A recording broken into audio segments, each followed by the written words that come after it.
कभी आपको लगता है कि आपको इंग्लिश आती तो है, जब हम वर्ड्स पढ़ते हैं तो मीनिंग भी समझ में आ जाता है, लेकिन जैसे ही बोलने की बारी आती है, सारे शब्द भूल जाते हैं, कोई वर्ड्स ही नहीं निकलते मुँह से। और इस चीज़ को लोग बाग अक्सर वोकैब्युलरी की कमी समझ लेते हैं। सच बताऊँ, प्रॉब्लम वोकैब्युलरी की है ही नहीं, प्रॉब्लम है उसको यूज़ करने का एक सिस्टम। आज मैं आपको 6 ऐसी टेक्निक्स बताऊँगी, 6 टेक्निक्स, 6 सच पावरफुल टेक्निक्स जो आपकी स्पीकिंग को कंप्लीटली ट्रांसफॉर्म कर देंगे। Hi everyone, welcome back to Rise and Speak. अगर आप फ्लुएंट, कॉन्फिडेंट और एक्सप्रेसिव इंग्लिश बोलना चाहते हो, तो ये वीडियो आपके लिए परफेक्ट है। चलिए शुरू करते हैं। सबसे पावरफुल आपकी इसमें 6th टेक्निक रहेगी, तो please make sure you stay till end with me. तो point number 1, technique number 1 is vocabulary system. इस वोकैब्युलरी सिस्टम को हमने 4 स्टेप्स फॉर्मूला में बनाया है। ये पॉइंट नंबर 1 है। तो वोकैब्युलरी सिस्टम क्या होता है? सबसे बड़ी मिस्टेक क्या होती है? लोग सिर्फ वर्ड्स रटते रहते हैं, लेकिन यूज़ नहीं करते। ये तो वही बात हुई ना कि हम स्विमिंग के वीडियोस देख लें और कभी पानी में उतरे ही ना। So it doesn't work like that. आप रटिए नहीं वर्ड्स, इंस्टेड ये 4 स्टेप सिस्टम फॉलो करिए। Step number 1 is always carry a mini notebook method. एक छोटी सी डायरी, पॉकेट साइज डायरी अपने साथ हमेशा कैरी करिए। जब भी कोई नया वर्ड आपके सामने आए, किसी को यूज करते देखें, कहीं पर लिखा देखें, किसी रील में देखें, तुरंत वो वर्ड लिखिए, उसका मीनिंग लिखिए। अगर उस समय पॉसिबल हो तो उस समय, नहीं पॉसिबल है तो घर आकर या जब आपको कन्वीनियंट हो तब उसका मीनिंग ढूंढ कर लिखिए। स्मार्टफोन हमारे सबके पास है, तो गूगल पे आपको उसका मीनिंग ईजिली मिल जाएगा। उसका कॉन्टेक्स्ट लिखिए।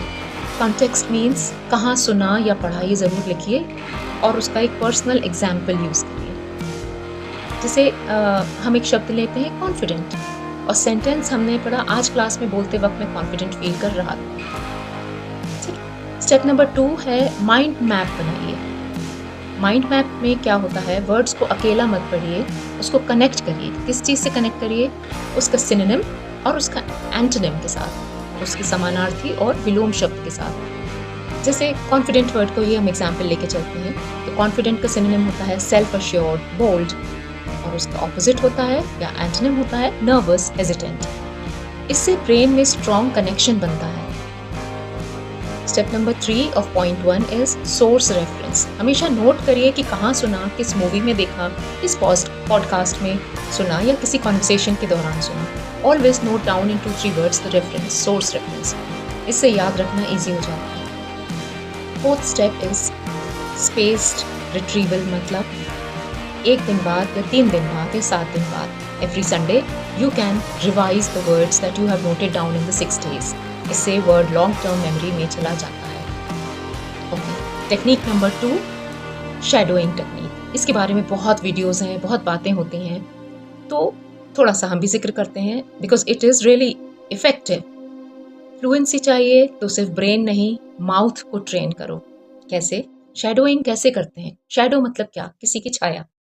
ठीक है, तो एक छोटा सा ऑडियो या वीडियो क्लिप चूज करिए with a good sound quality, जिसमें आप अच्छी तरह से उसमें बोला गया हो, उसको ध्यान से सुनिए। हर सेंटेंस के बाद पॉज करिए और अब आपका रोल शुरू होता है। पॉज करने के बाद repeat the sentence exactly as the speaker has said. जैसे स्पीकर ने वो सेंटेंस बोला है, सेम आप वो बोलिए। देखिए, इधर let me give you a pro tip, no need to copy their accent, या so no need to copy their accent, just look at the voice modulation, कहाँ पर वर्ड स्ट्रेस दिया है, कैसे ऊपर जा रहा है, पिच कितना रखा है, स्पीड कैसे यूज करी है, वो सब चीजें ध्यान में रखते हुए एग्जैक्टली वैसे ही अप एंड डाउन के साथ आप वो सेंटेंस रिपीट करिए। फोकस करिए, जैसे मैंने बताया, इंटोनेशन, स्पीड, इमोशन, कौन किस किस इमोशन से वो बोल रहे हैं उसको रिपीट करिए। और हाँ, सिर्फ रिपीट नहीं करना है, कॉपी करो स्पीकर का style. Point number 3 is teach what you learn. Sounds weird, but लेकिन ये चीज हमेशा काम करती है कि ये एक सीक्रेट है। अगर आप किसी चीज को मास्टर करना चाहते हो तो उससे सिखाना शुरू करो। आप फ्रेंड को समझा सकते हो, स्टडी ग्रुप में शेयर कर सकते हो, ऑनलाइन पोस्ट कर सकते हो। जब आप सिखाते हो, आपका अंडरस्टैंडिंग डीपर हो जाता है। Point number 4 is use words in multiple contexts. एक वर्ड सिर्फ एक बार यूज करना काफी नहीं है, उसे हर जगह यूज करो। एग्जाम्पल ब्रेक द आइस, ये एक इडियम है। घर पे यूज़ करो, ऑफिस में यूज़ करो, कॉन्वर्सेशन में यूज़ करो, साथ में एक स्पीकिंग जर्नल स्टार्ट करो। रोज 2 मिनट बोलने की प्रैक्टिस करो न्यू वर्ड्स के साथ। ये हो जाता है हमारा use words in multiple context, कि उसको हर जगह पर कहाँ पर उसको फिट करके हम बोल सकते हैं। Work on that. Active reading and listening is point number 5। यहाँ क्या करना है हमें? ज्यादा लोग पैसिव रीडिंग करते हैं, मीनिंग ये हमने अक्सर कहते हुए सुना है इंग्लिश ट्रेनर्स को कि रीड बुक्स, रीड मैगजीन्स, जिससे आपकी वोकेबलरी बढ़ेगी। तो वोकेबलरी हमने मन में तो बढ़ा ली, लेकिन बोलने की कहाँ पर बात चली गई? तो फिर क्या करना है? बस पढ़कर बात खत्म नहीं करना है, आपको करना है एक्टिव लर्निंग उसके साथ। बीच बीच में पॉज करो। अगर आप ऑडियो सुन रहे हैं तो पॉज करिए, एंड स्पेशली रीड कर रहे हैं तो यहाँ हम एंटरटेनमेंट के लिए नहीं रीड करेंगे, यहाँ पर हम लर्निंग के लिए रीड कर रहे हैं। So read 1 or 2 3 lines and see how you are reading it. If possible, record your voice. Then if you find any new word in that which has been used really beautifully, jot it down. उसको underline करिए, अपनी notebook में लिखिए, या फिर जो आपने target रखा है 1 पेज 2 पेज पढ़ने का, आप अंडरलाइन करते चलिए और उसको अपनी डायरी में नोट करिए। और डायरी में नोट करके उसका, जैसे मैंने बताया कि आप उसका सिनोनिम, एंटोनिम, उसका मीनिंग, उसका रेफरेंस, उसका किस कॉन्टेक्स्ट में बोला गया है और आप उसको कैसे कहाँ पर बोल सकते हैं, इस चीज़ का नोट बनाइए। Friends, no need to pick up 10 words in a day.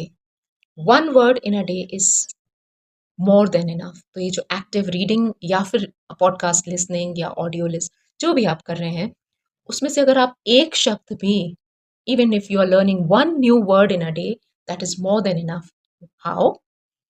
Imagine, आप जब एक साल खत्म हो जाएगा, in a year you will be thorough with 365 words.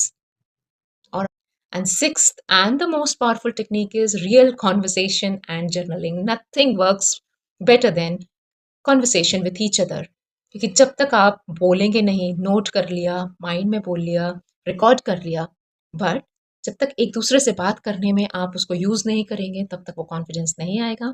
So make some speaking partner. It could be a friend, it could be a colleague, it could be within your family. किसी के साथ भी speaking partner ढूंढो अगर possible हो तो, और एक डेली जर्नलिंग की हैबिट बनाओ। अपने दिन के बारे में लिखो या बोलो न्यू वोकेबुलरी यूज करके। फ्लुएंसी अकेले बैठ के नहीं आती, इंटरैक्शन से आती है। तो ये थे 6 पावरफुल टेक्निक्स जो आपको स्पीकिंग वोकैबुलरी के को नेक्स्ट लेवल पर ले जाएंगे। याद रखिए, ज़्यादा वर्ड्स सीखना इंपॉर्टेंट नहीं है, उन्हें यूज़ करना ज़्यादा इंपॉर्टेंट है। अगर वीडियो हेल्पफुल लगा तो लिखें, लाइक करें, शेयर करें और सब्सक्राइब करना मत भूलिए राइज एंड स्पीक को।